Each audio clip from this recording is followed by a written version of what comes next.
Bom, Karine, bem-vinda ao nosso canal e podcast de Ruminologia. Um episódio super esperado. A gente já tem já conversou sobre gravar esse podcast há algum tempo. É um prazer tê-la aqui conosco. Tenho certeza que os nossos ouvintes, que muitos deles são estudantes, vão se beneficiar muito dessa conversa. Que eles saibam que já faz algum tempo que a gente está tentando agendar e, enfim, chegou esse dia. Seja muito bem-vinda ao nosso podcast de Ruminologia.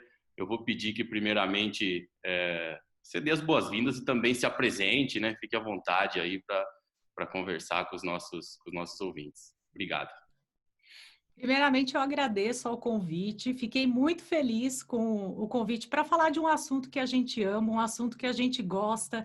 E realmente a agenda é um negócio complicado, né? Todo mundo sabe que, mesmo o mundo estando online agora, por conta da situação que a gente está passando, ainda a agenda anda complicada, mas pelo menos deu certo. Deixa eu me apresentar para o pessoal que não me conhece. Meu nome é Karine. Eu sou formada em biologia. Então, na verdade, eu não sou formada em zootecnia como muita gente pensa. Porque sempre eu recebo, você é zootecnista. Não, não sou zootecnista, sou da área de biologia. Eu fiz o meu doutorado com melhoramento genético, mas eu trabalhei no doutorado com melhoramento genético de plantas. E foi lá no doutorado que a história do inglês começou. Então, eu sempre gostei muito de ministrar aulas. Eu fui fazer biologia para ser professora de biologia. Essa era a minha ideia. O meu sonho na época da graduação era dar aula no estado. Olha que coisa, que mudança. Mas, assim, no doutorado, eu fui fazer uma parte do meu doutorado na Texas A&M, nos Estados Unidos, e foi lá que a história do inglês começou a pegar. Então, o que eu percebi quando eu estava lá no Texas? Que muita gente tinha essa oportunidade de estar fora do Brasil e quando a pessoa chegava lá, ela tinha muita dificuldade de passar o conhecimento que ela tinha na área por conta da falta do inglês. E esse também foi um problema que eu acabei tendo no doutorado, porque uma coisa é você receber um professor de fora aqui no Brasil, conversar com ele, outra é você viver. Você está imerso naquilo, você está o dia inteiro passando por tudo que você tem que passar no doutorado em inglês. É muito difícil. É uma cultura nova, é uma língua nova, são informações novas que você recebe. E eu percebi muito essa dificuldade lá no doutorado.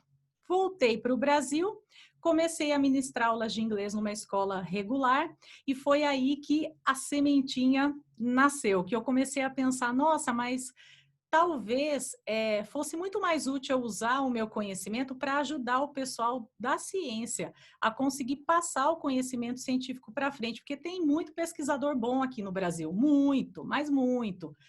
E aí que eu comecei a trabalhar com inglês aplicado para a área biológica como um todo. Então, na verdade, eu trabalho tanto com o pessoal da área de biologia, pessoal da área da agronomia, da florestal, da zootecnia, da veterinária, e eu tenho alguns alunos da área médica também. Porque o pessoal da área médica tem a parte dos médicos sem fronteiras, então tem alguns médicos que buscam esse tipo de informação também. E aí eu comecei com o meu primeiro curso online na área da zootecnia e veterinária, porque, no meu ver, essa área é a que mais tem o déficit do inglês, é a que mais sofre com a falta do inglês. Não que as outras áreas não tenham isso, mas a área da zootecnia e veterinária é a que mais está faltando o inglês no dia a dia. E aí eu tenho meu curso online, né, que é específico para vocês, e a gente está pensando em outros cursos aí mais para frente.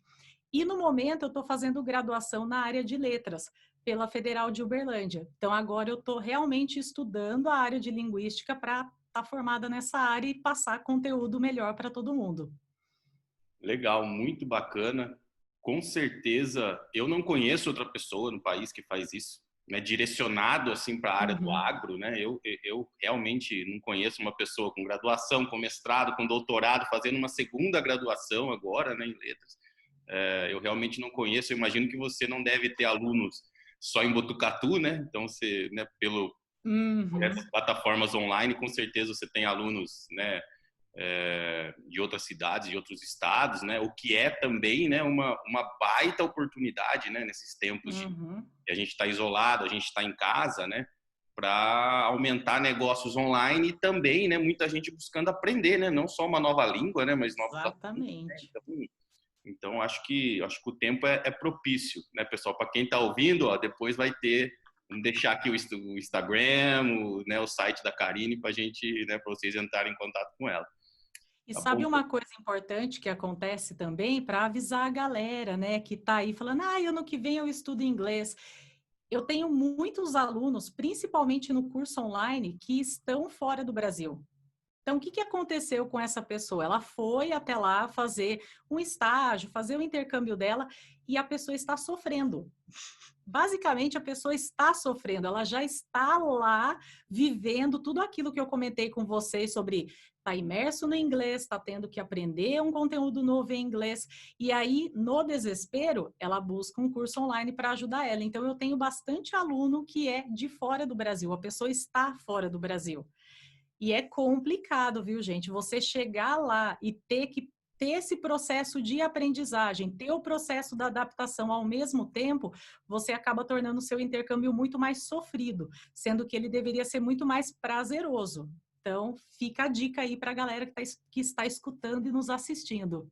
Com certeza, com certeza. Daí a gente entra aqui no nosso primeiro assunto, né, que já entramos, né, um pouco, né, nessa importância do inglês no meio do agro, né? Então, eu costumo ter alunos, assim, eu costumo falar para meus alunos, né, que eles têm que ser capazes de conversar comigo 15 minutos em inglês para eu iniciar um processo de solicitação de bolsa ou coisa do tipo, né? Ou assim, ou mandar um e-mail lá para contactar um professor que eu tenho contato, ou uma colaboração, exatamente para, né, facilitar o caminho e pavimentar o caminho, né, para eles irem, né? Mas é uma deficiência que vem lá de trás, né?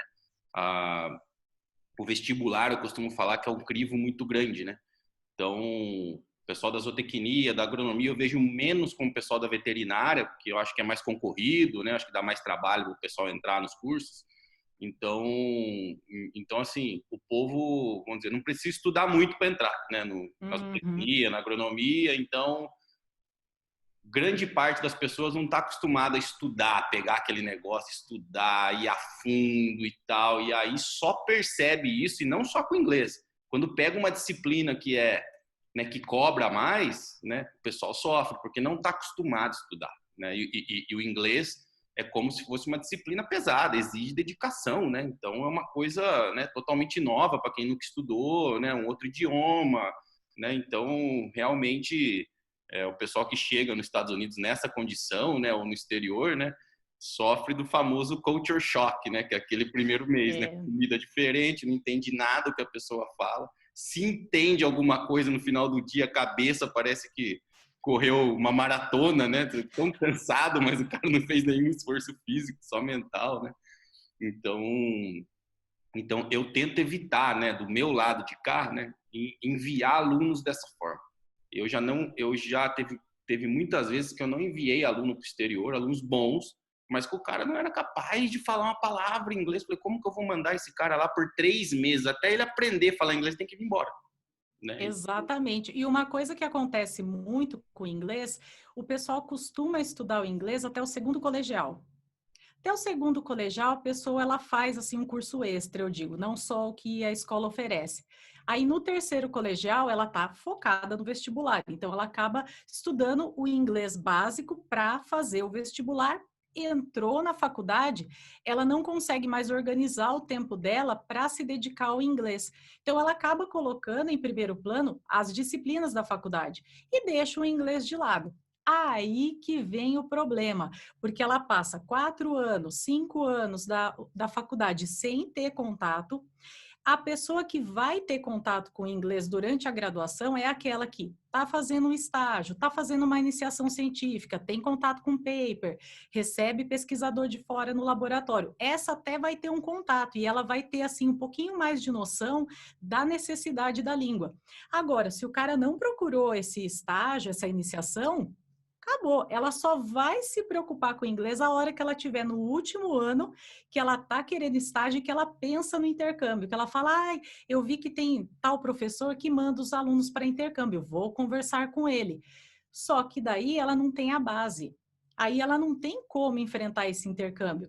E acaba sendo uma coisa que, se caso dê certo dela ir, ela vai, ela volta, e não acrescentou em nada. Ela não fez um networking, ela não fez um contato lá, não criou uma ponte para um futuro mestrado, um futuro doutorado ou até um futuro emprego mesmo, dependendo do lugar que a pessoa vai, ela pode voltar trabalhando também. Então esse é o gap que eu percebo que a maioria dos alunos tem. O que você recomenda, então, dentro da sua experiência, para aquele cara que está ouvindo a gente, acabou de começar a graduação, né? Tem um monte de ouvinte aqui, né, que assiste o canal também. O cara acabou de começar, está na sede lá do conhecimento. O que você recomenda como, assim, como barreira, como limite dentro de um curso de graduação para ele começar a intensificar? Assim, se ele não estuda inglês, já, mas se ele já estudou um pouco, como você falou, esse cara, na média, né? Ah, ele estudou até o segundo colegial, sempre teve inglês na escola, né? Mas a gente sabe que, na maioria dos casos, isso não é suficiente, né? E esse cara já entrou na graduação, seja em agronomia, ou veterinária, ou zootecnia, já pensando em fazer um intercâmbio no final do curso, mas ele tem um tempo aí. Quanto você acha que esse cara precisa de tempo, assim, dentro da sua experiência? Quanto que ele tem que estudar por dia ou por semana para quando chegar no final do curso ele ser pelo menos capaz de se comunicar, né, lá no estágio dele? Normalmente, o grande segredo de qualquer língua que você vai aprender é você ter o contato com ela. Então, a partir do momento que você insere o inglês no seu dia a dia, fica muito mais fácil você atingir a fluência, fica muito mais fácil de você chegar ao ponto de se comunicar no inglês. Então, o que eu falo para os meus alunos? Claro que nós sabemos que você pagar um curso de inglês durante 4, 5 anos da graduação, para muita gente é inviável, porque é um custo alto. Só que hoje em dia nós temos essas ferramentas maravilhosas, que é a internet. Todo mundo, basicamente, praticamente todo mundo que está na graduação tem acesso à internet. Então, dá para você criar esse ambiente de imersão mesmo estando no Brasil, mesmo não fazendo um curso de inglês propriamente dito. Então, você parece besteira, mas assistir uma série em inglês, você colocar um filme em inglês, você começar a ter contato com paper da área. Então, eu gosto muito da ruminologia, vou começar a ler uns papers da área. Provavelmente o melhor conhecimento da área vai estar em inglês, porque o inglês é a linguagem da comunicação e é a comunicação científica, ela é toda feita em inglês. Então, se você conseguir ler o paper, você já vai estar adquirindo vocabulário e está nessa imersão. Beleza, dos 2 primeiros anos da graduação, você faz essa imersão por conta. Daí você busca um curso, porque vai acontecer uma coisa que estudando sozinho, muitas vezes você dá um shotgun, você dá um tiro assim para todo lado e você não sabe no que focar. É para isso que o professor entra em ação, para colocar você naquela direção, para fazer você não gastar tanta energia para chegar no nível bom de inglês, sendo que em menos tempo você poderia chegar já no nível legal para fazer uma entrevista e pegar um estágio fora. Então, os 2 primeiros anos da graduação, normalmente, se a pessoa manter esse contato com a língua, ela já consegue chegar num ponto que lá no final ela faz um curso e vai embora. Hoje em dia você tocou num ponto importante, né? Eu lembro quando eu estava estudando inglês lá, né, para ir para o estágio de 5º ano, não tinha, assim, eu não tinha nem internet quase disponível, né? Imagina escutar podcast, Netflix, né? Hoje você entra no Netflix, por mais que você tenha dificuldade, você pode pôr a legenda em inglês, por mais que você faça sem legenda, você pode pôr a legenda em inglês, né? Dublado nunca, hein? Nunca, pessoal, pelo amor de Deus. Eu vejo um negócio dublado assim, meu ouvido até quase que não quer escutar, né? Então assim, naquela época não tinha isso, e a gente está falando de coisas de 15 anos atrás, né? Um pouco mais que isso, né? A gente não tinha essa oportunidade. Como que você estudar inglês? Se você não fosse numa escola ou não comprasse um curso desses na livraria que vem com CD, né, ou com DVD que você colocava no computador, a gente não tinha essa opção. né? Então com hoje tem muita coisa, né? O ponto que você tocou hoje que o pessoal tem disponível, né? E de graça, né? Muitas vezes é a internet. Então o cara pode escutar um podcast, simplesmente ele sair, sei lá, dar uma corrida ou sei lá, tá em casa, escutar um podcast em inglês ou assistir simplesmente o Netflix com a legenda em inglês, né? Para fixar, né? Se não entender uma palavra, né? Faz vocabulário. Eu na minha época, eu lembro, quando eu fui para os Estados Unidos a primeira vez, eu gosto muito do Alfred Hitchcock, né? O mestre do suspense e tal. Eu comprei uma caixa de DVD do Hitchcock, porque tinha legenda em inglês, e eu comecei a assistir os filmes do Hitchcock e eu, legenda em inglês. Tinha uma palavra que eu não entendi, eu parava, anotava, procurava no dicionário o que era. Tá, beleza, entendi, continuava. Demorava o dobro do tempo para assistir, mas eu gostava, né? Eu achava sensacional, né? Então, assim, era o jeito que tinha para estudar na época. Não tinha, né? Não tinha Netflix, né? Hoje o pessoal tem as coisas na mão, né? Tá tudo, tem muitas ferramentas, né? É multilateral, né? A chegada. Exatamente. Né? Então, que facilita também o seu trabalho, né, Karine? Muitas vezes o homework, né? Mandar fazer tarefa em casa é muito mais legal assim, né? Ai, Danilo entregou a idade agora, falou do DVD, da revista, acabou com tudo. Meu Deus do céu, olha, vão achar que a gente é velho agora. Agora o povo vai achar que a gente tá velho. Mas você sabe que na minha época de graduação é a mesma situação que o Danilo comentou, viu, gente? Não tinha essa facilidade toda que nós temos hoje em dia. E eu me recordo que eu não estudei inglês na minha época da graduação. Eu cometi o erro que eu estou falando para vocês que estão na graduação não cometerem. Já estou avisando vocês porque eu vivi a situação. Mas eu tinha uma vantagem, uma grande vantagem. Eu sempre vi tudo em inglês. Porque tudo que eu gostava não tinha em português. Inclusive a área que eu trabalhava, que era a parte de genética, não tem nada em português. Então, meio que sem querer, eu fui jogada no olho do furacão, o que foi bom, que me ajudou. Então, às vezes, a gente fica com muito medo de, mas dá uma preguiça de ver aquela série em inglês, nossa, vai dar um trabalho, mas é esse trabalho que, no começo, você vai sofrer, depois vai se tornar um prazer. Depois que se tornar um prazer, se torna algo comum na sua vida. Então, tem um processo de aprendizagem que a gente passa. É que quando a gente aprendeu o português, nós não lembramos, porque a gente aprendeu lá criança, a gente não tem essa memória dessa época. Mas toda a língua é assim, até o português a gente sofreu, não é só com o inglês, não. Tem um platô que a gente tem que chegar, né? Uma barreira que a gente tem que romper, né? Tudo que é conhecido, a gente... Lógico que vai ter uma força contrária que vai fazer a gente desistir, né? É igual a gente quando começa a correr, na verdade. Você fala assim, nunca vou correr 5 quilômetros. Na verdade, você chega no 5, 8, 10. Quando você chega no 10, você nem tá pensando mais, né? Então, assim, depois daquilo vira prazer, né? E a mesma coisa com qualquer outra língua também, né? Eu odiava estudar inglês, odiava. Minha mãe colocou eu no IASE e tal. Eu era um dos piores alunos de inglês da escola. Eu odiava aquilo. Só que quando eu fui para os Estados Unidos a primeira vez fazer estágio, também fiz esse erro de estudar só no último semestre. Fazer estágio, fui lá. Se eu não fosse com meu grande amigo Rodrigo Pacheco, deixa eu até um abraço para ele aqui, tava ferrado, tava assim, tava perdido, né? Não sabia nem pedir um hambúrguer no McDonald's, né? Assim, lógico que melhorou muito depois, né? Aí depois a ficha caiu, né?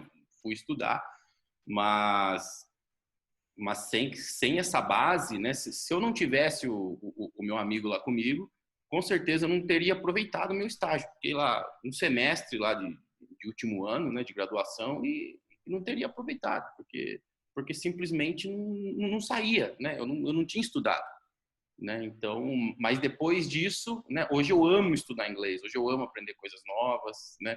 Porque realmente você rompe a barreira, né? Você passa por esse atinge um platô, né? E tem uma coisa, viu, gente? Quem está na graduação, tendo a oportunidade ou criando a oportunidade de fazer um intercâmbio, faça. Por que eu falo e bato na tecla da graduação? Foi um outro erro que eu cometi também na minha vida. Estou passando para vocês o fato de não cometer esse erro. Eu só fui para fora do Brasil no doutorado. Qual que é o problema de você ir no doutorado? Quando você está na graduação, o nível de cobrança que as pessoas têm de você é um. Quando você está no mestrado, é outro. Quando você está no doutorado, a coisa sobe. Aí, depois do doutorado, meu filho, o nível de cobrança aumenta muito. E se você não criou essa base, se você não se preparou, quando você está lá em cima, você tomba. E é aí que o problema de verdade acontece na sua vida. Então, aproveita que você está começando a construir a tua escada e constrói bem essa base. Pega a graduação, mas nem que seja 2 meses. Vai 2 meses, faz um curso de inglês. Olha, muita gente fala de valor de curso. Tem curso de inglês em igreja, tem curso de inglês em ONG, tem curso de inglês em muitos lugares que é gratuito, que você não paga. Você vai até lá, faz o curso de graça. Então, dá para você montar o seu intercâmbio, mesmo que você não tenha dinheiro suficiente para pagar uma agência, para montar algo ali estruturado, tudo bonitinho para você. Mas aproveita isso, porque senão, a hora que você chegar lá em cima, a coisa pega. Eu tenho uma aluna que ela é docente de uma universidade muito famosa aqui no Brasil e ela está passando exatamente por isso. Ela é docente, não é docente nova, já é uma docente ali meia idade, vamos dizer assim. Ela é referência na área dela e ela está com uma pesquisa muito interessante e ela foi chamada para dar uma palestra nos Estados Unidos. Ela ficou super feliz. A felicidade durou 1 minuto. Porque ela ficou feliz com o convite, a oportunidade. Nossa, todo mundo da área. Esse congresso, só pessoas assim muito renomadas que vão. Só que qual que é o problema? E o inglês para apresentar? Entrou em pânico. A felicidade de 1 minuto, ela virou um desespero, porque como que ela vai fazer? Como que ela vai enfrentar essa situação de, olha, eu sou docente, não sou uma docente nova, sou referência na área, mas eu não falo inglês. Exato.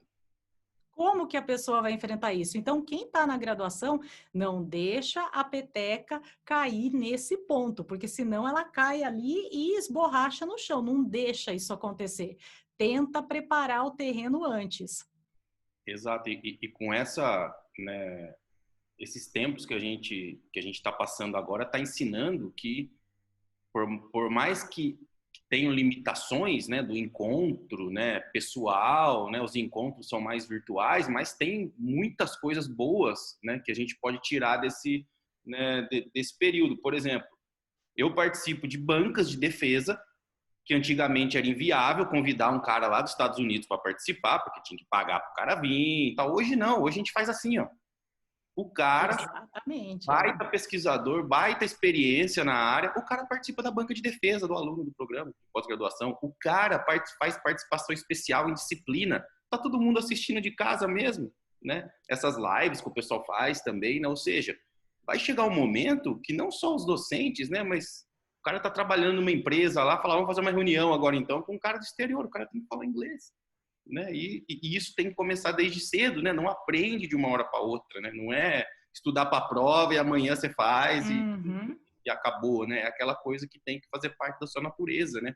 Tem que ser automático, né? Você tem que adquirir aquilo, né? Então... E para você virar essa chave, que eu sei que todo mundo odeia inglês, a grande maioria das pessoas odeiam inglês. Você nunca pensa, eu não gosto do inglês. Pensa no que o inglês vai trazer para você. Então, tira o foco do inglês em si, do aprender inglês, e põe o foco no que o inglês vai trazer de bom para mim. Foi só assim que eu virei a minha chave. Quando eu percebi que todo conhecimento relevante da área que eu trabalhava antes, que era melhoramento genético, era publicado em inglês. Tudo. E principalmente um dia que eu estava almoçando com um pessoal lá nos Estados Unidos e eu vi assim pessoas de diferentes lugares. Tinha coreano, tinha chinês, tinha brasileiro, tinha americano, todo mundo sentado na mesma mesa almoçando e conversando. Por que isso virou a chave? Eu pensei, bom, se eu fosse aprender coreano, eu nunca ia falar com essa pessoa. Se eu fosse aprender chinês, meu Deus do céu, ia estar até hoje tentando aprender e não ia ter aprendido. Agora, temos uma língua única, todo mundo consegue passar informação e todo mundo consegue compartilhar aquilo que sabe.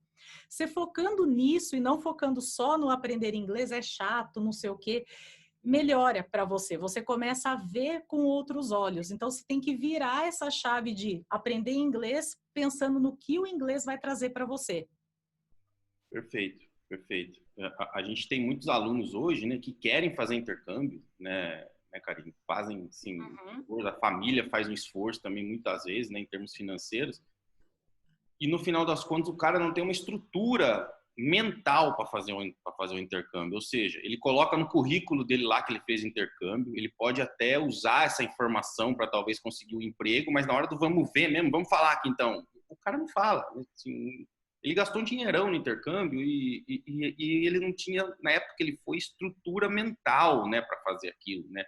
Então, muitas vezes a imaturidade também, né, o cara perdeu, se deslumbrou, né? Perdeu muito tempo lá, sei lá, fazendo compra, viajando, tá? E o inglês mesmo, que foi o principal que ele foi fazer lá, né? Ficou em segundo plano, né? Porque ele tinha muitas outras atividades, porque às vezes é a primeira vez fora do país, né?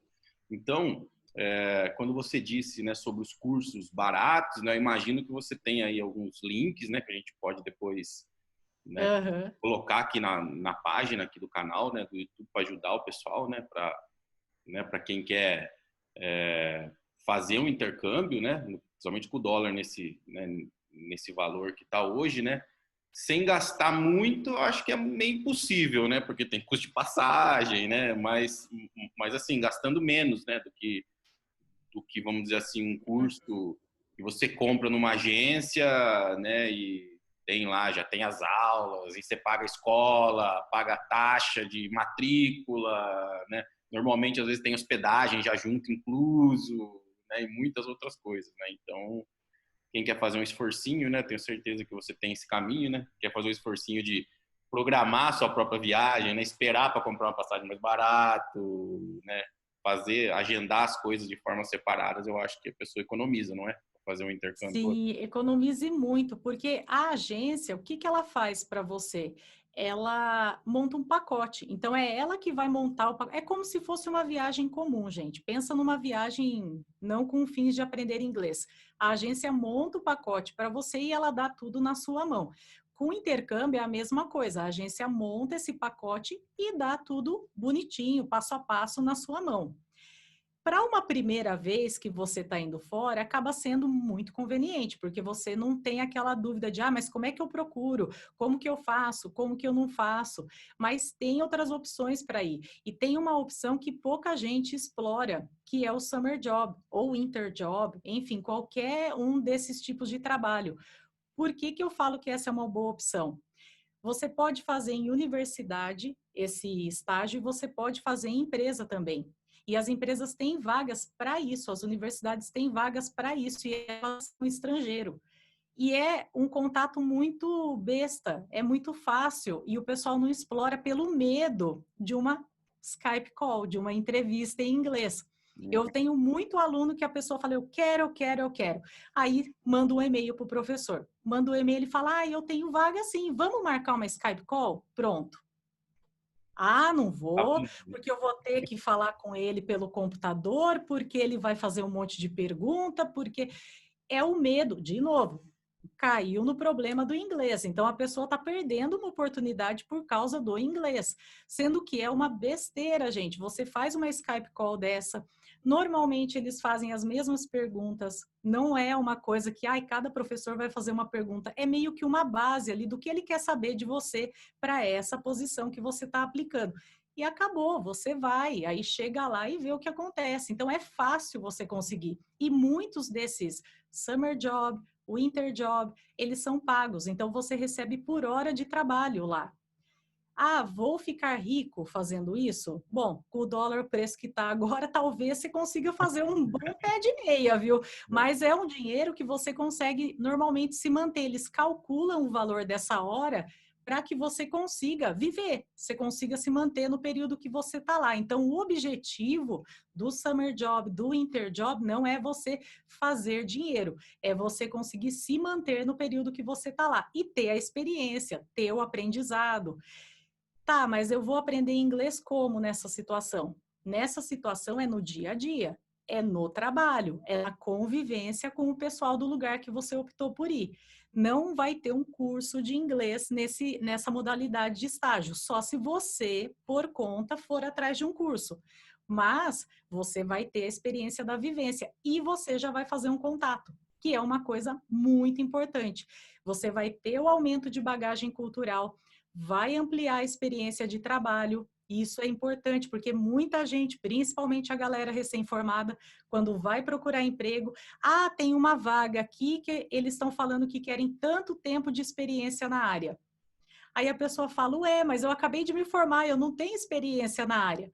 A experiência que você vai ter que mostrar para o cara que está te entrevistando é exatamente essa. Então, você ter feito um summer job conta como uma experiência de trabalho, porque você trabalhou. E, no caso, trabalhou fora do Brasil. Então, até a forma que você vai apresentar para o entrevistador da tua vaga de trabalho, como você vai mostrar o que você fez fora, dá diferença na hora dele falar, pô, o cara recém-formado, mas ele ficou 6 meses lá não sei aonde trabalhando com tal coisa. Ah, beleza, bacana, ele tem experiência.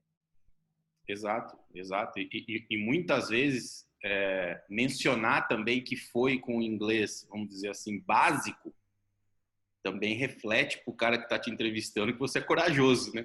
Você foi para outro país, mesmo sem saber a língua, né? Você meteu as caras, né? Como se diz, e foi, né? Então eu acho que é um ponto positivo, né? E para o pessoal, né, Karine, vamos falar um pouco né, vamos falar mais a fundo de intercâmbio, né? E para o pessoal que não tem recurso financeiro e quer procurar ajuda governamental, né? Vamos falar um pouco das agências de fomento aí de estaduais, né? A FAPESP, no caso, né, aqui em São Paulo, ou o CNPq com a CAPES, né? Então, assim, tem oportunidades? Tem, né? Mas elas têm que ser, obviamente, tem que ter um professor envolvido, até porque tem que fazer um pedido, né? Então, você tem que trabalhar num grupo de pesquisa e ponto principal, né, na minha opinião, né? Não é saber inglês previamente, é ter boas notas, né? Então, se você está querendo economizar o recurso da sua família, dos seus pais, e quer que o governo te financie no exterior, né? Eu tenho muitos alunos assim, não pode ter reprova, tem que ter um coeficiente de rendimento alto, né? Ou seja, né, esses alunos, né, se aproveitarem a oportunidade, são premiados, na verdade, né? E o cara não precisa saber inglês, né? Assim, ser o expert de inglês para fazer um estágio de graduação, por exemplo, né, no exterior, né? E no caso dos órgãos de fomento, o brasileiro ficou um pouquinho mal acostumado, porque a gente teve, há uns anos atrás, o Ciências Sem Fronteiras. E o Ciências Sem Fronteiras, ele era muito aberto, ele aceitava muito qualquer pessoa, com qualquer nível de inglês, qualquer nível de interesse com relação ao estágio. Então, eu acho que a gente ficou um pouquinho mal acostumado, porque depois que acabou o Ciências Sem Fronteiras, o bicho pegou, porque, por exemplo, vamos pensar na FAPESP. A FAPESP tem um sistema formidável, é um sistema que funciona muito bem. Então, quando você é bolsista FAPESP, você pode pedir uma BEP, você pode pedir uma bolsa específica para você fazer um estágio fora, fazer uma parte do seu mestrado, doutorado ou até da graduação mesmo, você consegue ir para fora com bolsa da FAPESP. Só que assim, para você conseguir a FAPESP, entra no que o Danilo comentou, você vai precisar ter um rendimento muito bom nessa graduação, ou um rendimento muito bom na sua pós também. Então, não é qualquer pessoa que vai conseguir pegar uma bolsa dessa. Você vai ter que se preparar, vai ter que construir a base da escadinha que a gente comentou. E no caso, não é só com inglês, você vai ter que construir a base científicas, a sua base ali de estudo. Senão, você não pega a FAPESP. E a FAPESP não exige proficiência, gente. Isso é muito importante de salientar. Eles não vão pedir para você um TOEFL, por enquanto, pelo menos. Não sabemos se isso vai mudar. Mas, por enquanto, eles não pedem nada de comprovação do teu inglês. Então, é fácil você conseguir. Você tendo contato fora do Brasil, tendo essa carta desse professor de fora, falando, olha, recebo você aqui, pode aplicar. Tendo um projeto consistente, que provavelmente você já vai ter, porque a FAPESP já aprovou uma bolsa aqui no Brasil para você, acabou, você está fora, você consegue sair. Vai embora, faz as malas e curta a vida. Então, é fácil você conseguir, desde que você tenha todo um repertório ali por trás. E não é o inglês que pega nesse caso, gente. O que vai pegar é a parte científica. Eu tenho uma aluna aqui que ela está no meio para o final do doutorado agora. ela teve 2 ICs da FAPESP durante a graduação, né? Ela está comigo desde a graduação. Ela foi para o exterior de BEP na FAPESP, na graduação. Aí ela foi para o mestrado. Ela fez o mestrado, foi de BEP para os Estados Unidos de novo no mestrado, bolsa da FAPESP. Doutorado, conseguiu a bolsa da FAPESP e agora ela está com a BEP aprovada para ir novamente para os Estados Unidos, né? Está esperando aí abrir de novo a coisa, né? Que ela teve que adiar a viagem. Mas ela teve aí na carreira dela 7 bolsas da FAPESP. Ela teve 3 na graduação, 2 no mestrado e agora 2 no doutorado. Nunca reprovou, aluna sempre, né, nos top 3 da turma dela, né, muito dedicada, mas veio construindo desde lá de trás, né, a história, né? Então não adianta, se você reprovar, infelizmente é assim, se você reprovou de matemática no primeiro ano, pode ser que quando você pedir uma bolsa de doutorado, você perca essa bolsa.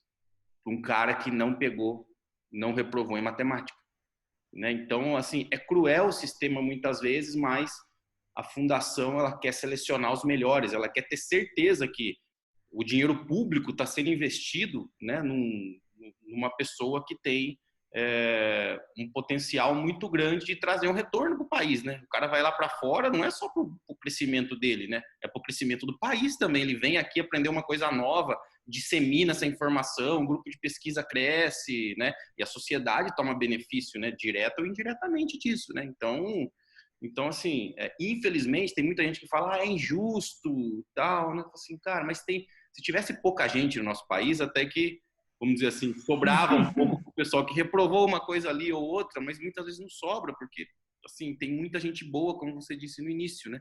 Tanto estudantes como professores, que a análise é comparativa. Você perdeu para outro na comparativa, seu projeto é bom, seu orientador é bom, mas no seu currículo você perde. E eu costumo falar assim, o povo não acredita, né? Eu já tive aluno que recebeu excelente na bolsa de doutorado em todos os quesitos. O cara nunca reprovou, tinha CR alto, caiu na comparativa do comitê da FAPESP, o cara perdeu naquele momento. Porque tinha um outro melhor que ele recebeu do revisor tudo excelente, né? Assim, só para o pessoal que está ouvindo ter ideia do nível de competitividade, né, para conseguir uma bolsa dessa, né? E obviamente que as bolsas da FAPESP, a bolsa é muito melhor do que as bolsas do governo federal, do CNPq e da CAPES. Tem reserva técnica que o cara pode usar no projeto, né? Tem um monte de benefício que, óbvio, né, que quem estuda aqui em São Paulo, na pós-graduação, na graduação, quer ter uma bolsa da FAPESP, né? A FAPESP trabalha do jeito certo, ela trabalha dando todo o suporte para a pessoa realmente conseguir fazer uma pesquisa de ponta. Por isso que ela não cobra da pessoa uma proficiência, porque ela quer que a pessoa vá, não é? Muita gente pensa, os órgãos de fomento não querem que as pessoas tenham a bolsa. Não, gente, querem que vocês tenham a bolsa sim, eles querem distribuir o que eles têm, não é que eles querem guardar a bolsa, mas eles querem que esse dinheiro tenha retorno pro país. E é aí que eu acho que a gente perde muito, e por isso que a gente acaba perdendo muita bolsa. Porque se eles percebem que o dinheiro está sendo investido e não está dando retorno, não vão investir mais. E isso é meio polêmico de comentar, mas a verdade é essa: a porcentagem de alunos que terminam o doutorado e que publicam esse doutorado, nem estou falando publicação de alto nível, estou falando publicar, estou passando na régua do publicar, é baixa. Muita gente não publica o doutorado, não publica o mestrado ou a iniciação, então isso falta muito, e sem isso você não consegue entrar numa bolsa FAPESP, você não vai conseguir pegar isso.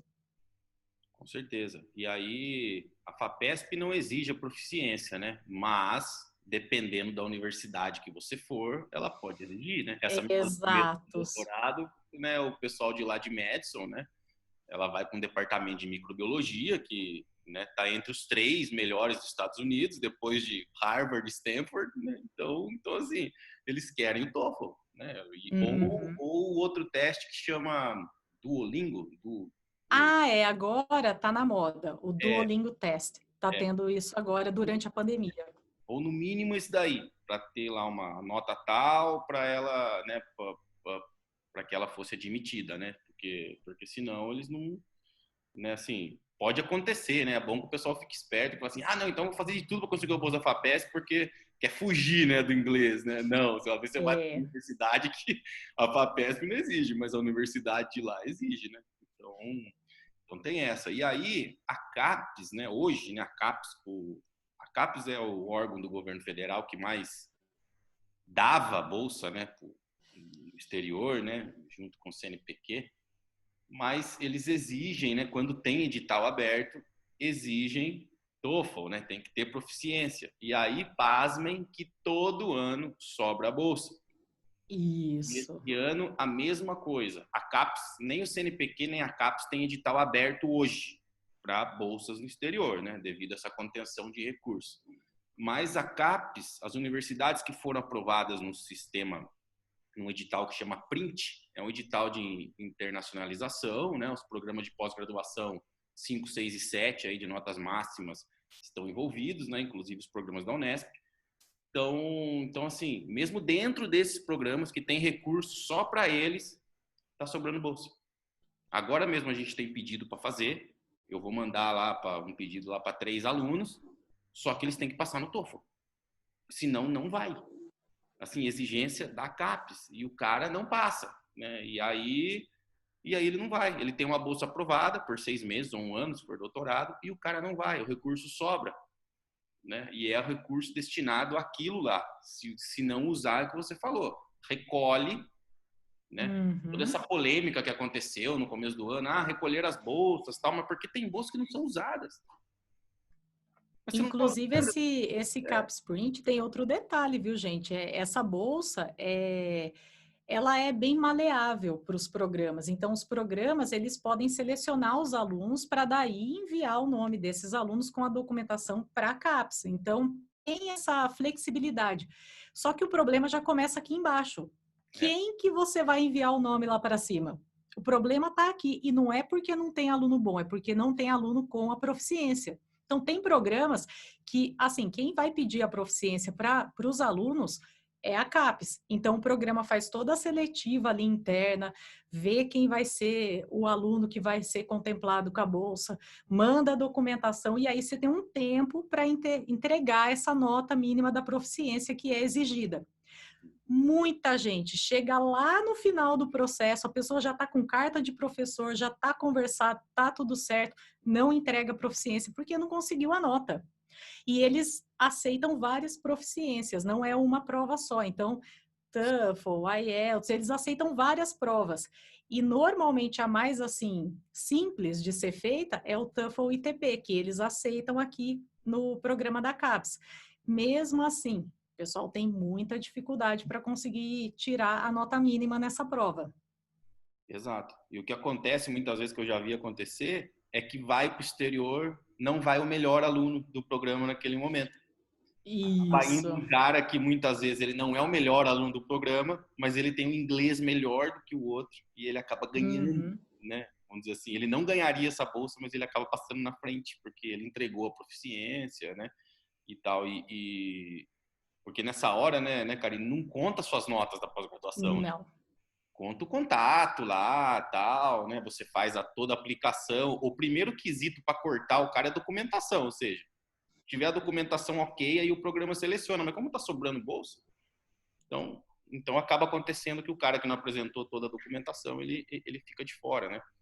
Inclusive para o pessoal de empresas, né? O pessoal que trabalha, né? Que está aí escutando a gente, né? O CNPq não tem edital aberto hoje, mas o CNPq tem bolsas, né?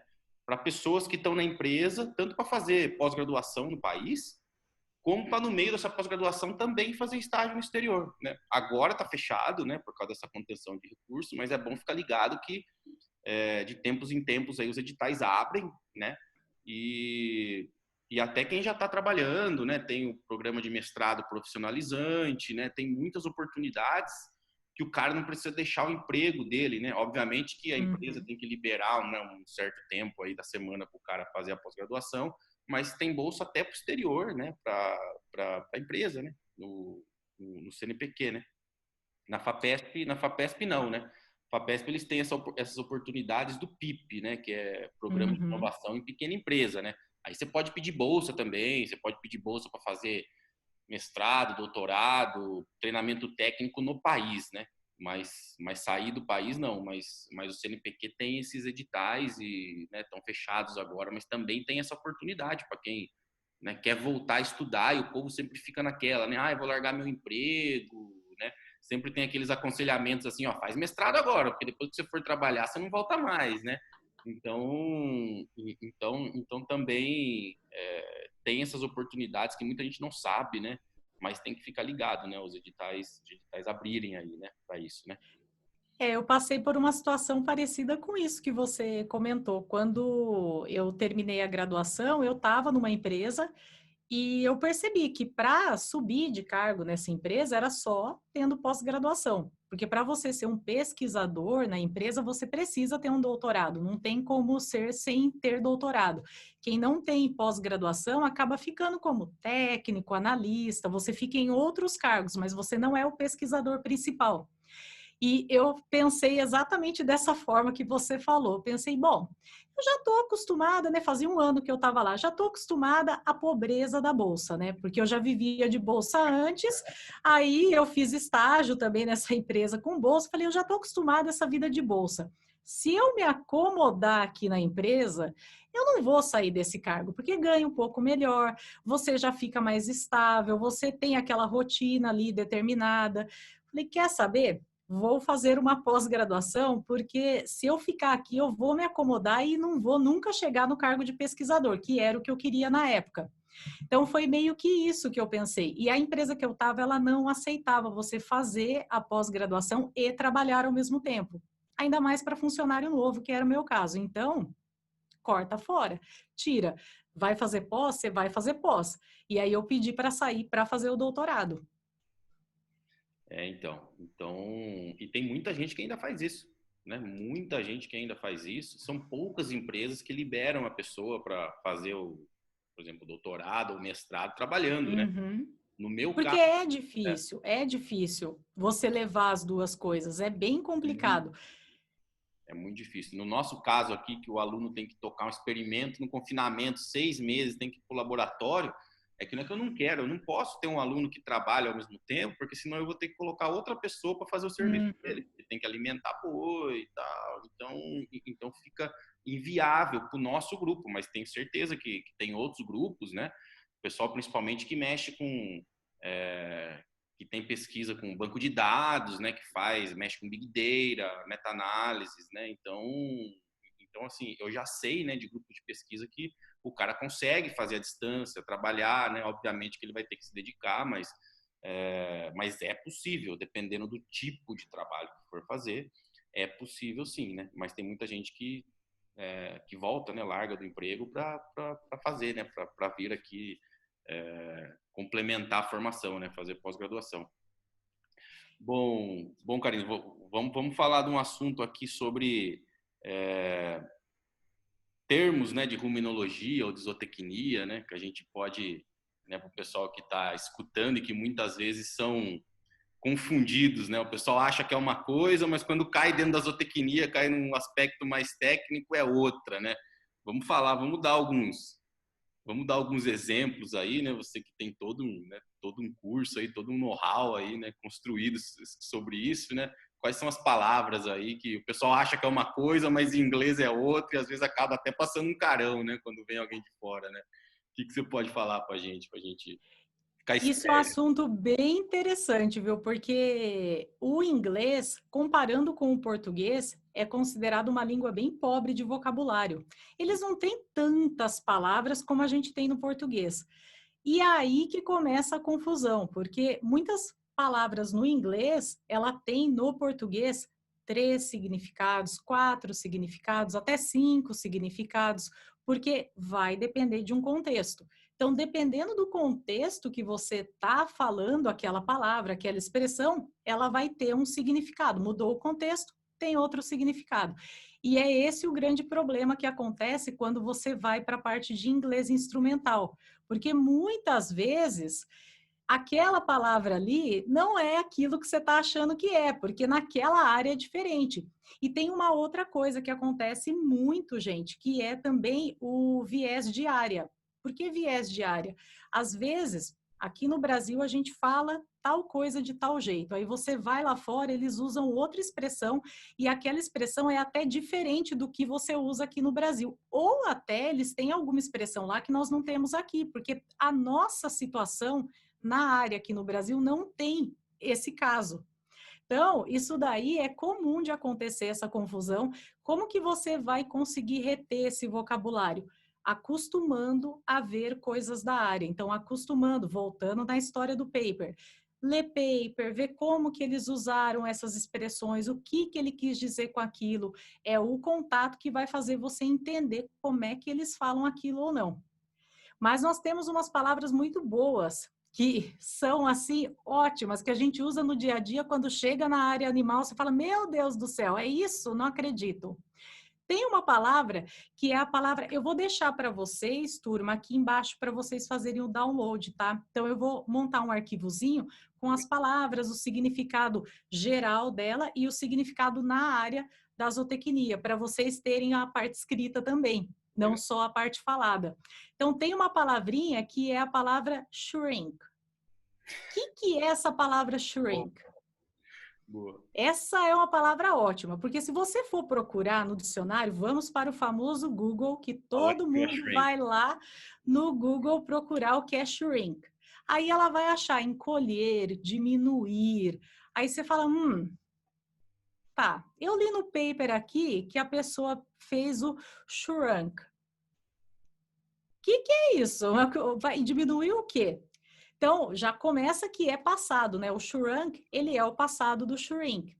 E então ele dá a ideia de encolhido, diminuído. Só que tem lá no meio do paper uma expressão que é o shrunk body weight.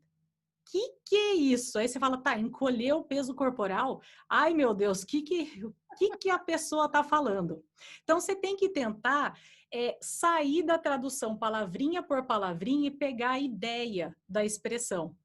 Nesse caso do shrunk body weight, ele quer dizer para você o peso corporal após 20 horas de jejum. Você vê que para traduzir fica meio complicado, você tem que entender a ideia da expressão. Então, principalmente quando a gente fala de inglês instrumental, gente, calma, não se apavore e tenta pegar a ideia que está por trás da expressão, porque muitas vezes a traduçãozinha ali ao pé da letra não vai ficar legal. E aí tem outra coisa que tem no paper, que é o unshrunk body weight. Aí você fala, meu Deus, agora tem um N na frente da palavra. O que é isso? Esse prefixo N, ele dá uma ideia no inglês de negação. Então, se você já tem uma noção da língua e fala, bom, o N é sempre negação. Então o unshrunk body weight vai ser peso corporal sem fazer o jejum. Beleza, fechei a ideia do que eu estou lendo. Então, muitas vezes você tem que ter esse feeling, né, do que está acontecendo ali naquele contexto. Quando a gente está formulando ração para ruminantes, né? Você coloca o peso corporal do animal, que você tem que colocar o peso para falar, vou formular para o animal desse peso.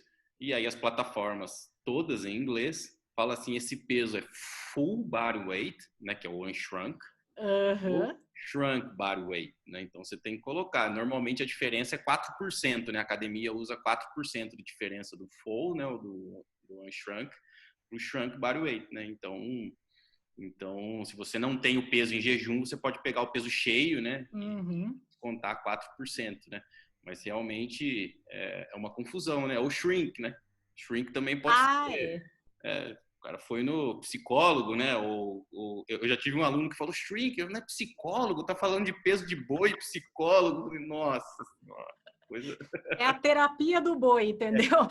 Aí já mudou todo sentido. E você sabe que tem uma outra coisa, gente. Vou puxar a orelha da galera, porque isso acontece muito. Às vezes, ali no dia a dia, no trabalho, nós usamos o termo em inglês. Só que nós nos damos conta que estamos usando o termo em inglês.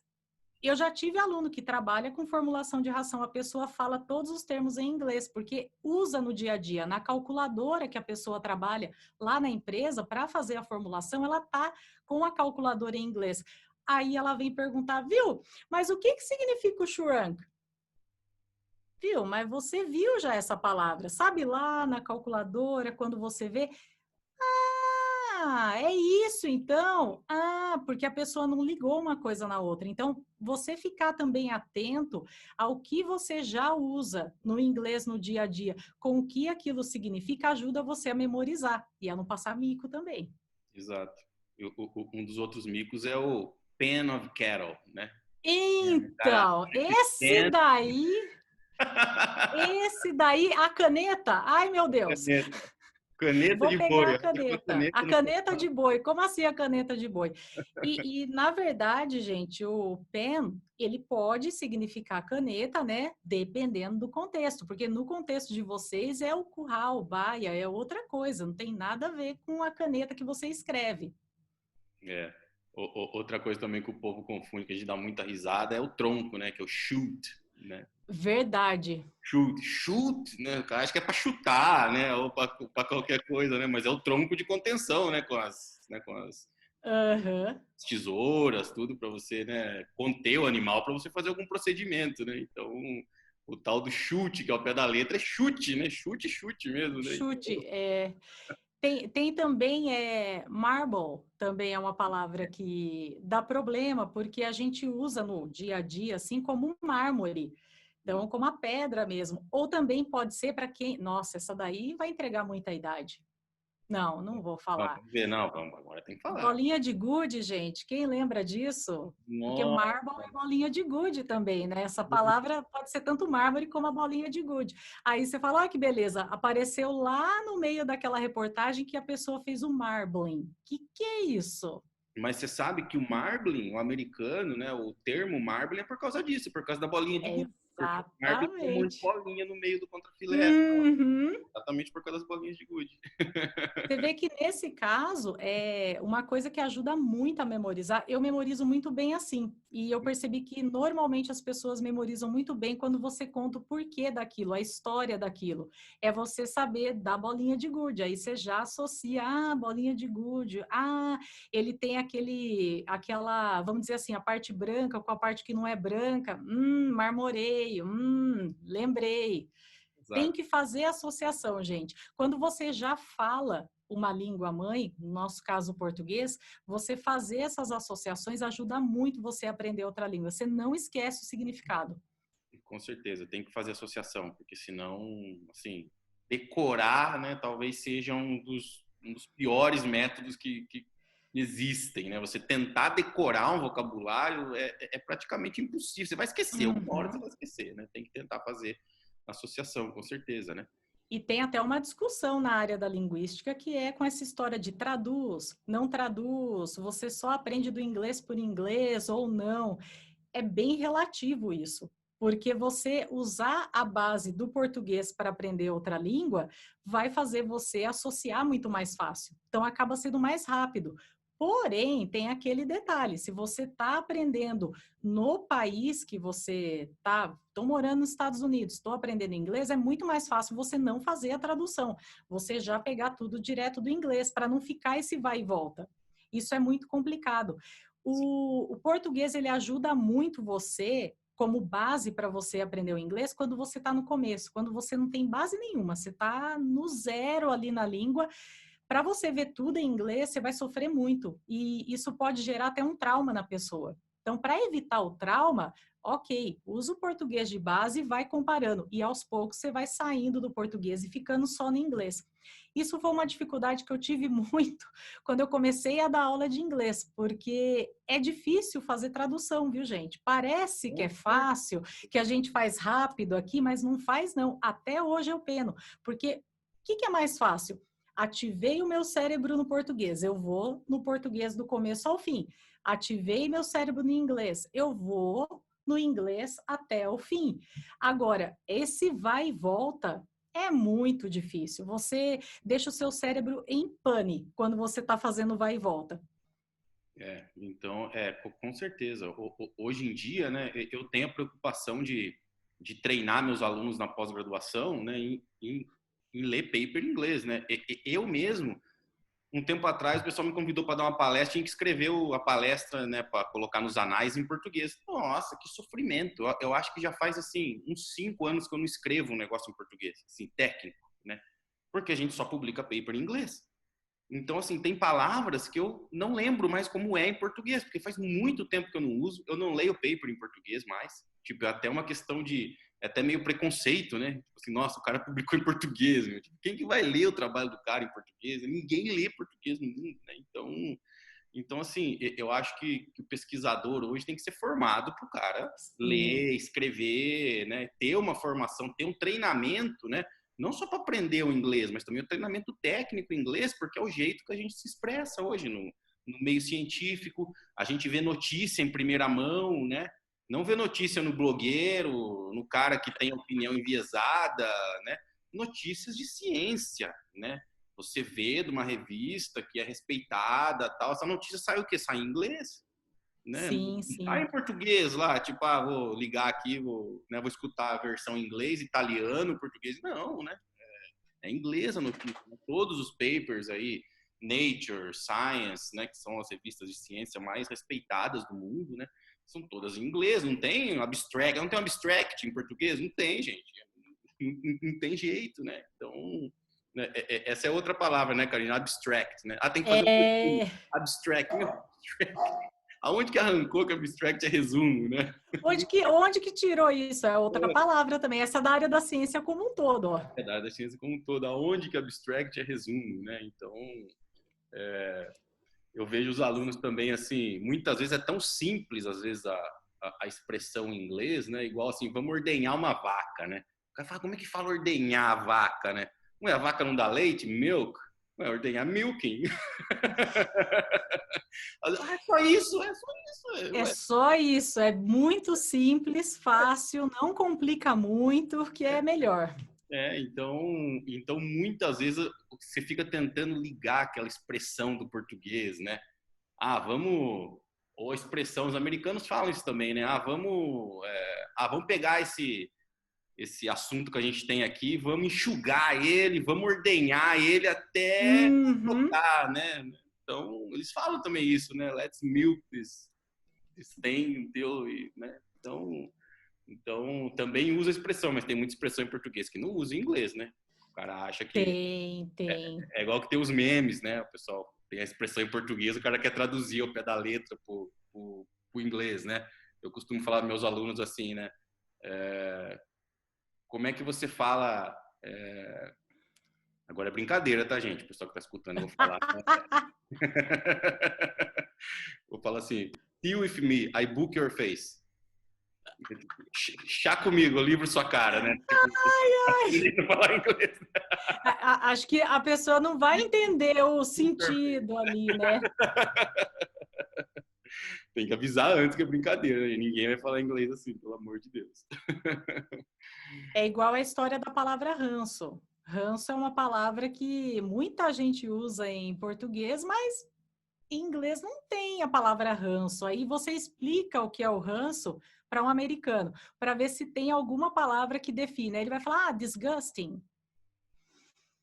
Mas o ranço não é disgusting, é diferente, entendeu? Eu não sei explicar, eu sei que até hoje eu não achei a tradução de ranço, viu, gente? Estou procurando, já conversei com vários nativos e não chegamos num acordo. É um disgusting que vem devagar. Disgusting que vem devagar. Mas esse é o problema de você ficar ao pé da letra. Então é legal a galera ter isso em mente. Não vá ao pé da letra que pode dar problema. Não tem jeito. É complicado.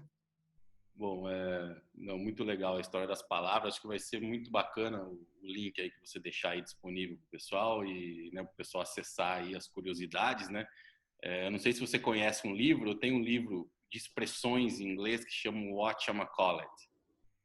Ah, sei! Não tem só expressões, lógico, em Animal Science, mas tem vários, assim, gírias, né, do inglês, né, que ele tem a tradução para o português, o que significa, né? Tem coisa que não tem nada a ver com a tradução, óbvio, Uhum. né? Mas é muito legal para adquirir vocabulário, tem coisas, né, muito, muito bacanas ali, né?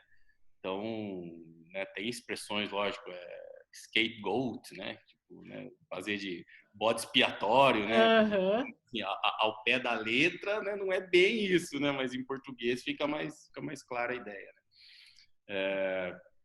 Bom, Karine, vamos fazer um summary aqui, né, dessa nossa conversa muito legal, né? Então assim, que a gente conversou, o cara que não é fluente em inglês e deseja ir para o exterior ou fazer negócio ou qualquer coisa do tipo, tem que começar ontem, né? Então, não deixa para a última hora, né? Uma das primeiras coisas que a gente falou, tenta ficar acostumado com a literatura, né? Com as informações da sua área, né? Mas não só restrito a isso, assistir coisas culturais também, Netflix, ler coisas, né? Escutar podcast hoje, né? Tem muita plataforma disponível, né? Para o cara, né? Não só, senão o cara fica fissurado só naquele negócio, né? Rumen, bactéria, tal. Falou qualquer coisa fora disso, o cara não sabe nada, né? Falou em pedir uma pizza, nada, né?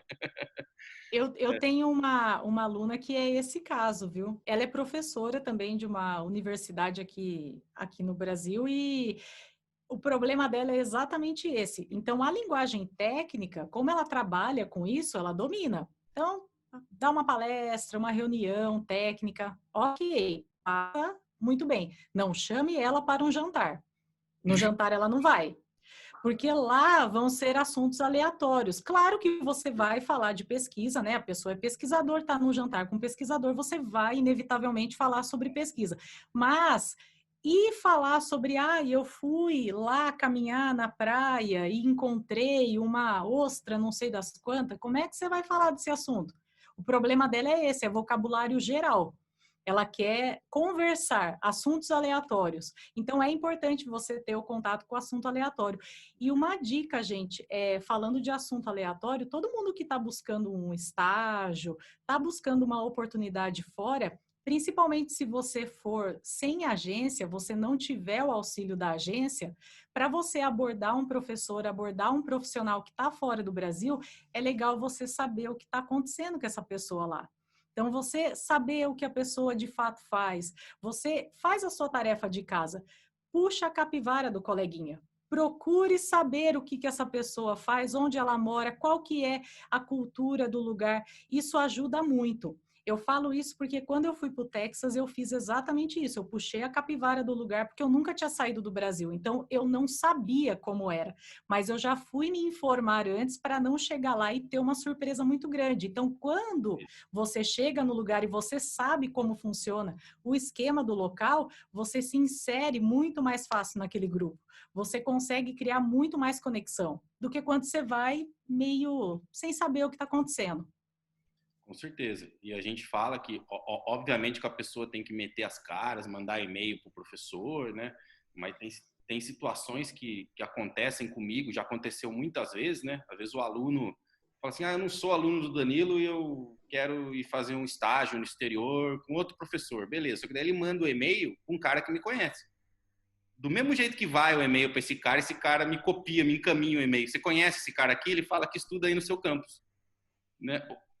Ou seja, indiretamente, né, por mais que não passe por você, né, os pesquisadores, antes de receber uma pessoa de fora do país deles, né, se eles têm qualquer conhecimento que tem um contato daquela pessoa com alguma outra pessoa que eles conhecem, com certeza eles encaminham o e-mail. Então, fica uma dica, né? Você vai mandar um e-mail por você, sem intermédio de um professor. Né? Esteja ciente que, se esse pesquisador que você quer fazer um estágio conhece alguém do seu campus ou conhece alguém aí do seu meio de contato, você pode ter certeza que eles vão se falar. Né? Você conhece essa pessoa, como é que é de trabalhar, tal, conversa normal de indicação, né? E de coisas do tipo. Né? Então que fique bem, que fique bem clara essa dica. Né?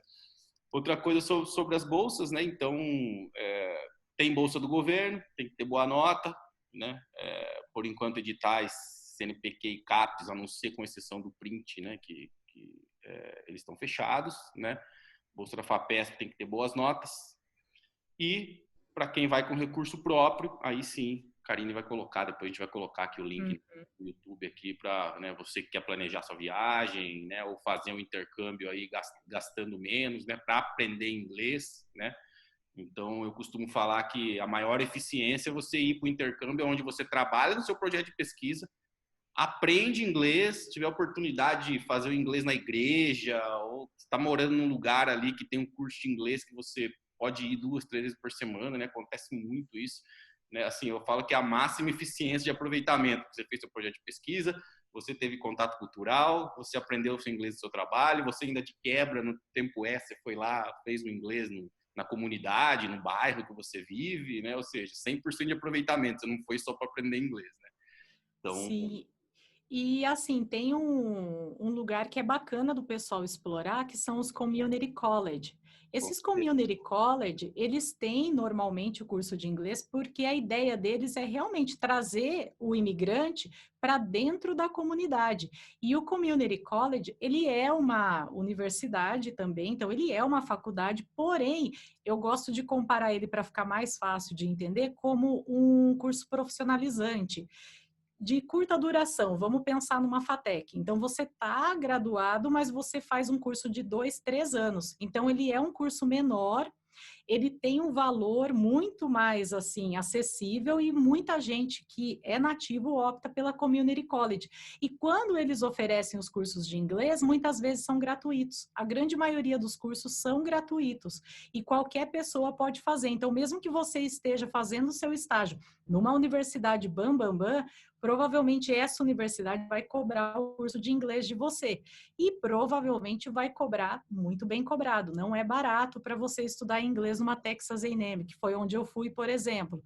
Mas você pode buscar um community college. Você muda o seu nível social, você tem contato com outras pessoas, você vai estar estudando inglês e não vai estar precisando pagar tanto para isso. Perfeito, perfeito. Quando eu fui de sabático lá para Madison, no bairro que eu morava lá, que era uma comunidade da universidade, né, no housing da universidade, tinha aulas de inglês, porque um bairro totalmente internacional, né? Então tinha lá uma professora americana que ia 3 vezes por semana, não pagava nada, sem contar que a turma que estava fazendo inglês viajava, assistir jogo do Milwaukee Bucks, iam no jogo de beisebol, faziam atividades, jantares, tal, para interagir mais, né? Além das aulas, né? E o pessoal não pagava nada, né? Então assim, para quem quer, na verdade, se esforçar, né? Sim. Lá E tem essa experiência, gente, que o Danilo comentou, de você vai assistir um jogo junto com o pessoal do curso, você sai para conhecer um ponto turístico junto, é exatamente isso que um curso de inglês pago fora do Brasil vai proporcionar para você. Quando você paga um curso de inglês fora, além do curso em si, eles têm essa parte de social interaction, que é muito importante, porque eles querem que você viva o inglês na interação social. Então, eles te colocam nessas situações de visitar um museu, todo mundo junto, vai lá almoçar, todo mundo junto, vai visitar um parque, todo mundo junto, porque a ideia é essa, é fazer você criar essas conexões. E você consegue fazer o mesmo tipo de estudo, de vivência, num community college, sem precisar desembolsar bastante dinheiro. com certeza. É, só uma experiência aqui para compartilhar com o pessoal, né? Esses programas que às vezes o pessoal vai para trabalhar em fazenda, né? Então, venha Uhum. trabalhar na fazenda e estude na universidade, né? Tudo muito bonito e tal, né? Minnesota tem um programa desse que chama o MEST, né? Ou chama MEST, não lembro direito. O meu estágio de 5º ano, eu fui para lá, né? Só que eu fui para a universidade, tinha muitos caras do MEST que ia lá um ano. Ao ficar um ano nos Estados Unidos fazendo intercâmbio, excelente. Só que o cara fica 9 meses trabalhando na fazenda, tipo, trancado na fazenda, vem para a cidade uma vez por mês. Tipo, o cara trabalha mais do que todos os funcionários da fazenda, ele ganha para isso, obviamente, né? Como você disse, né? É remunerado, mas o cara trabalha muito. E aí, quando ele vem para os 3 meses para a universidade, ele acha, agora eu vou estudar na universidade. Ele só pode se matricular em cursos que tem vaga, ou seja, as disciplinas mais legais já estão cheias, tipo, os alunos regulares. Aí o cara só tem que pegar o que sobrou. Então, muito cuidado, né? Outra dica, né? Muito cuidado na escolha do lugar que você vai, né? Sempre tente escolher um lugar que tenha pelo menos um vínculo com a universidade, seja um curso da universidade, porque ir meio às cegas, assim, né? Muitas vezes pode ser, né, uma furada, né? Muita gente desistia desse mestre, né? Porque o cara ficava lá 3, 4 meses, né? Em Minnesota, frio pra caramba, né? O cara vinha embora, né? Porque sem falar inglês. Aí o cara não podia fazer um curso porque ele estava trabalhando na fazenda, porque 9 meses na fazenda, tipo, é o inglês de choque, né? Aquele cara, que é o que você falou, o cara vai aprender no dia a dia, né? Mas você imagina falar com um cara de fazenda, o dia a dia que você não sabe inglês, né? Então, Então, eu tenho uma teoria sobre esse tipo, o CAEP, o MAST, tem tá, outros né? programas assim, que quem vai fazer o intercâmbio valer a pena é o aluno. Não tem jeito, porque dependendo de onde você vai, você fica um ano, vai calado, volta mudo. Eu já tive muitos casos desse intercâmbio que aconteceu isso. Infelizmente, a pessoa não conseguiu desenvolver. Por quê? Exatamente o que o Danilo comentou. Uma fazenda muito afastada, você não tem contato com outras pessoas. Dependendo do local da fazenda, quem trabalha na fazenda é mexicano. Aí você acaba aprendendo espanhol e o inglês acaba ficando para a próxima. Então, é um pouquinho complicado, viu, gente? Não estou dizendo que esse intercâmbio não é interessante. Ele é interessante desde que você tenha uma noção de onde você está indo. Eu tenho uma aluna que ela está pelo CAEP e ela está numa fazenda que eu já tive outros alunos antes. E por uma coincidência do destino, foi a primeira fazenda que entrou em contato com ela quando ela deixou o perfil dela online. E eles entraram em contato, ela, nossa, eu tô com medo de aceitar na primeira. Eu falei, aceita. Aceita, porque essa fazenda é boa. Porque a família que cuida dessa fazenda, eles costumam levar o intercambista para almoçar com eles, para jantar com eles. Eles costumam fazer interações com as pessoas que ficam lá trabalhando. E eles sempre recebem brasileiro. Então, é uma fazenda legal, porque eles sabem que você está indo lá para aprender inglês. E eles te forçam a aprender. E, inclusive, os funcionários da fazenda não é só mexicano que tem, não. Tem bastante americano que trabalha nessa fazenda. É uma fazenda que, quando a pessoa surge no perfil de aluno meu, eu falo, vai porque ela é boa. Essa vale a pena. Agora, tem outras que não são assim. A grande maioria não é assim. Exato. Esse é o problema. Exato. Legal, Karine. Muito bom o nosso papo. Estendemos aí, com certeza. Estendemos mais do que planejamos, né? Mas muito obrigado pelo seu tempo. Tenho certeza que, né, você deu várias dicas aqui. A gente conversou de muitos assuntos que vão ser, assim, muito úteis, né, para os nossos ouvintes, né, principalmente para os nossos estudantes aí de graduação, de pós-graduação, que sempre assistem os vídeos, escutam esse podcast no Spotify. Tá bom? Agradeço demais o seu tempo.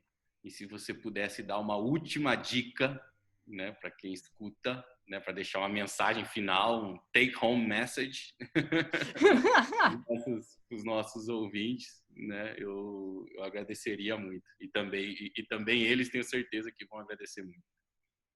Eu agradeço o convite. E assim, gente, isso que a gente fez hoje foi um passado geral por várias opções. Se vocês quiserem aprofundar em uma dessas opções, a gente pode gravar um outro aprofundando em um ponto desse, porque intercâmbio é uma coisa muito ampla.